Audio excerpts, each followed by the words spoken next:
আমি এসব আর মেনে নিতে পারছি না। আমি এর প্রতিশোধ নেব, আমি প্রতিশোধ নেব। বিছানা থেকে ধড়ফড় করে উঠে বসলাম। আবার সেই একই স্বপ্ন দেখছি। এই স্বপ্নটা আমি বিয়ের পর থেকেই বারবার করে দেখছি, কিন্তু কেন যে দেখছি সেটাই বুঝতে পারছি না। কি হয়েছে তোমার? না, কিছু হয়নি। আসলে ভাবছি কদিনের জন্য একটু ছুটি নিতে হবে। কাজের চাপটা মনে হয় বেশি হয়ে যাচ্ছে। আমি তো অনেক দিন ধরেই বলছি, তুমি তো ছুটিই পাচ্ছ না। হ্যাঁ, কাজের চাপটা কদিন ধরে বড্ড বেশিই আছে, সেই জন্যই ছুটি পাচ্ছি না। আচ্ছা, আমি কথা বলে দেখছি, যদি কয়েকটা দিনের ছুটি ম্যানেজ করতে পারি। আমি যাই, তাড়াতাড়ি বেরোতে হবে, রেডি হয়নি। তুমি আমার টিফিনটা তাড়াতাড়ি গুছিয়ে দাও। হ্যাঁ হ্যাঁ, দিচ্ছি।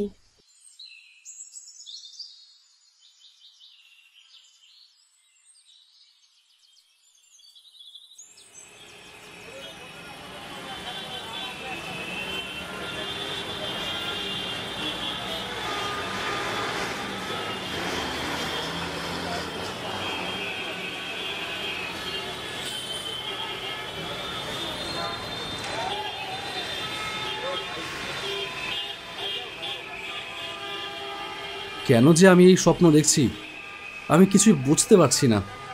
সত্যি কি কাজের চাপের জন্যই দেখছি, নাকি অন্য কিছু? নিজের সাথেই কথা বলতে বলতে হাঁটছিলাম আমি। এমন সময় আমার মনে হলো গাছের আড়াল থেকে কেউ যেন আমাকে দেখছে।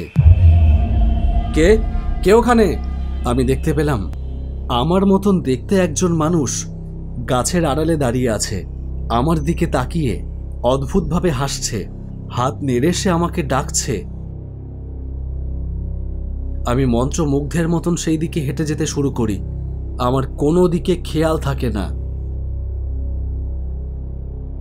হঠাৎ একটা গাড়ি এসে ব্রেক কষলো আমার সামনে। গাড়ির হর্ন আর ব্রেকের শব্দে আমি চমকে উঠলাম। ও সরি সরি সরি, আমি আসলে খেয়াল করিনি।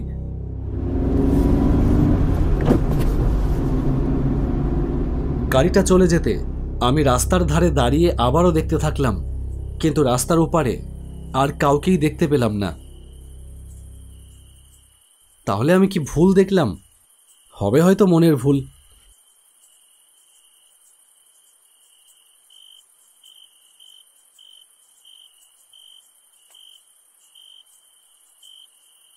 বাড়ি ফিরে এসেই দেখলাম মণিমালা বসে আছে, তার মুখে চিন্তার ভাঁজ। কি হয়েছে বলো তো?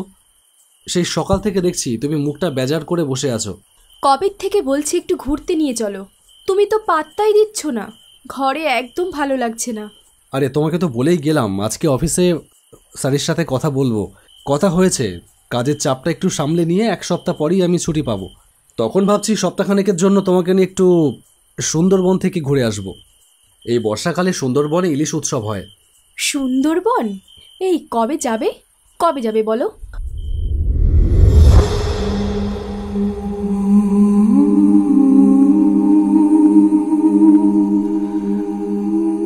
না, এ আমি কি দেখলাম? কি হলো মণিমালা, তুমি সুন্দরবন যেতে চাও না?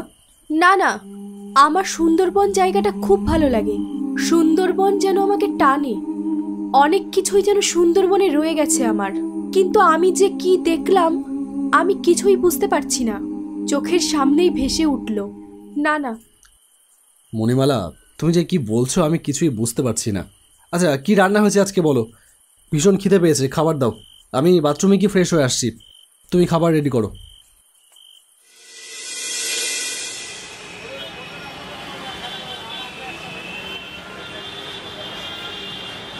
পুরো 1 সপ্তাহের ছুটি? বাবা, বউকে নিয়ে হানিমুনে যাবে মনে হচ্ছে, তাই তো? সেরকমই একটা ছোটোখাটো চেষ্টা করছি স্যার। সুন্দরবন যাব ভাবছি। কি বলছো, সুন্দরবনে যাবে? সমুদ্র পাহাড় নয়, হানিমুনে যাচ্ছ বউকে নিয়ে সুন্দরবনে? সুন্দরবন আমাকে অদ্ভুত রকমভাবে টানে। আর তাছাড়া ইলিশ উৎসব মণিমালার খুব প্রিয়। বর্ষার ইলিশ উৎসবের জন্যই যাব ভাবছি। নতুন বিয়ে, হানিমুনের ব্যাপার না বলবো না। ঠিক আছে, তোমার ছুটিটা আমি মঞ্জুর করব, তবে 2 দিন পরে। এদিকের কাজটা একটু সামলে নাও। আমাকে ক্ষমা করে দাও, আমি ভুল করেছি, আমাকে ক্ষমা করে দাও। মণিমালা, মণিমালা, আরে বাবা গেলে কোথায় তুমি? মণিমালা, গামছাটা দাও, ভিজে গেছি। দরজাটা এরকম খুলে রেখেছো কেন? আরে ঘরে তো চোর ঢুকে পড়বে।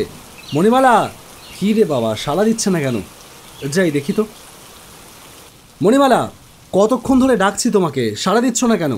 আমি মণিমালার গায়ে হাত দিতেই সে আমার দিকে তাকায়। কে মণিমালা? আমি মণিমালা নই। মজা করছো তুমি আমার সাথে? মণিমালা,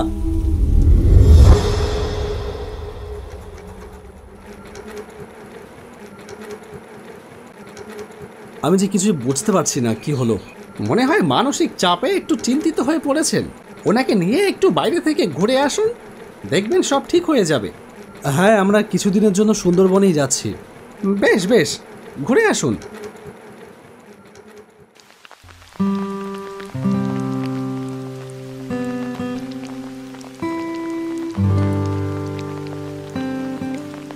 কি সুন্দর শান্ত পরিবেশ, মনটা একদম জুড়িয়ে গেল। বলেছিলাম না তোমাকে, জায়গাটা খুব সুন্দর হবে, তোমার ভালো লাগবে। হ্যাঁ, তোমার তো সুন্দরবন খুবই পছন্দের জায়গা। যখনই কোথাও যাবার কথা হয় তুমি শুধু সুন্দরবনেরই নাম বলো। এখানেই তো আমার সব রয়ে গেছে। খুব অন্যায় করেছি আমি, আমাকে প্রায়শ্চিত্ত করতে হবে।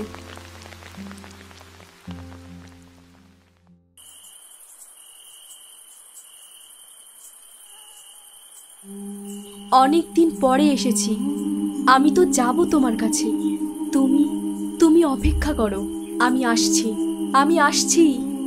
মণিমালা হঠাৎ করে হোটেল থেকে বেরিয়ে জঙ্গলের অন্ধকার রাস্তা ধরে হেঁটে চলতে শুরু করে। চারিদিকে অন্ধকার, ঝিঝি পোকা ডাকছে, বিদ্যুৎ চমকাচ্ছে দূরের আকাশে। মণিমালা ধীরে ধীরে এগিয়ে চলেছে এই গভীর জঙ্গলের অজানা পথে।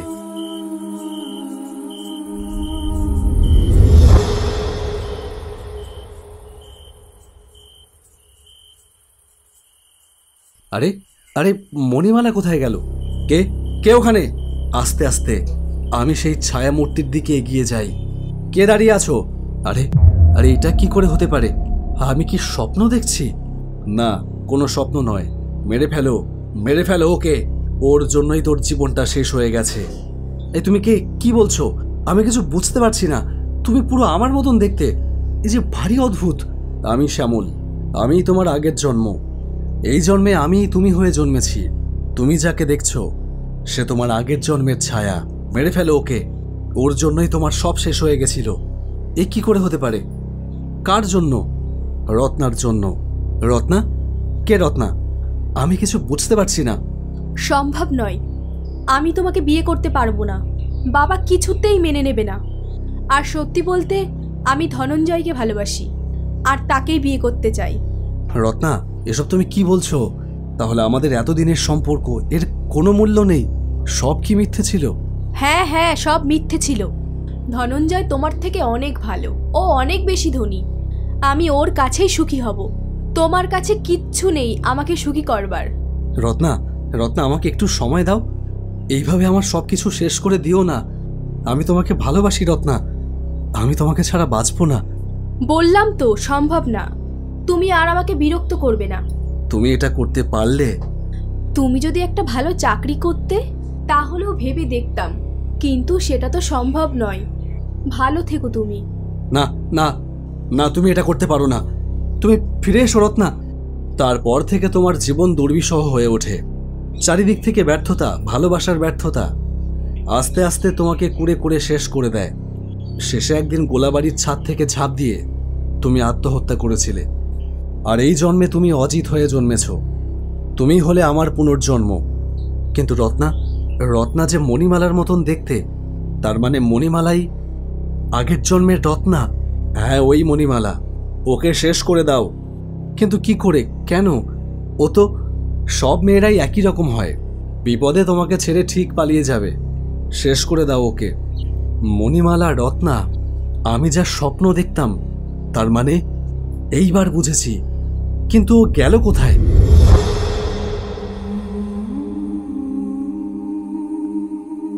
আমি এখানে এলাম কি করে? এটা এই এই এই বাড়িটাই তো আমি স্বপ্ন দেখেছি। একজনের সাথে আমি কথা বলেছি, কিন্তু আগে তো কখনো এখানে আসিনি। আর স্পষ্ট করে কিছু দেখতেও পারি না। উফ, মাথা যন্ত্রণা করছে। আমি এবার হোটেলে ফিরে যাব কি করে? আমি তো রাস্তা চিনে যেতেও পারবো না। কেউ আছো? বাঁচাও, বাঁচাও আমাকে, আমি এখানে পথ হারিয়ে ফেলেছি, আমাকে বাঁচাও। অজিত! কে কে এখানে? কে কে? আমাকে এখান থেকে বেরোতে হবে, কিন্তু কোন দিকে যাব কিছুই তো বুঝতে পারছি না। অজিত! অজিত! মণিমালা চিৎকার করতে থাকে, কিন্তু কাউকেই দেখতে পায় না সে। এদিকে আমি ততক্ষণে খুঁজতে খুঁজতে জঙ্গলের অনেকটা গভীরে চলে এসেছি। অজিত! অজিত! মণিমালার আওয়াজ শুনে সে আওয়াজ লক্ষ্য করে সেই দিকে দৌড়াতে শুরু করলাম আমি। আমি ভুল করেছি, আমাকে ক্ষমা করে দাও। আমার জন্য তোমার সবটা শেষ হয়ে গেছিল। আমি এ জীবন কিছুতেই রাখবো না, কিছুতেই না। মন্ত্রমুগ্ধের মতন বিড়বিড় করতে থাকে মণিমালা। আমি মণিমালার সামনে এসে দাঁড়ালাম, মণিমালার কাঁধে হাত রাখলাম। মণিমালা চমকে উঠল। কে কে শ্যামল, তুমি এসেছো? আমি ফিরে এসেছি, দেখো, ঠিক সেই জায়গায়। কিন্তু সবাই বলে তুমি নাকি মারা গেছো। আমাকে ক্ষমা করে দাও শ্যামল। আমি জানি আমি কত বড় ভুল করেছিলাম, তোমার সঙ্গে অন্যায় করেছি, কিন্তু আমাকে ক্ষমা করে দাও শ্যামল। এই যন্ত্রণা আমাকে তিলে তিলে শেষ করে দিচ্ছে শ্যাম। শেষ করে দে ওকে, ও কিন্তু তোর কথা ভাবেনি। শেষ করে দে ওকে। না, মণিমালা আমার বিপদে আপদে সবসময় আমার পাশে থেকেছে। 3 বছর আমরা একসঙ্গে রয়েছি। আমি কিছুতেই ওকে মারতে পারবো না। সবই কুমিরের কান্না। ওর জন্যেই তুই এক সময় সব হারিয়েছিলি।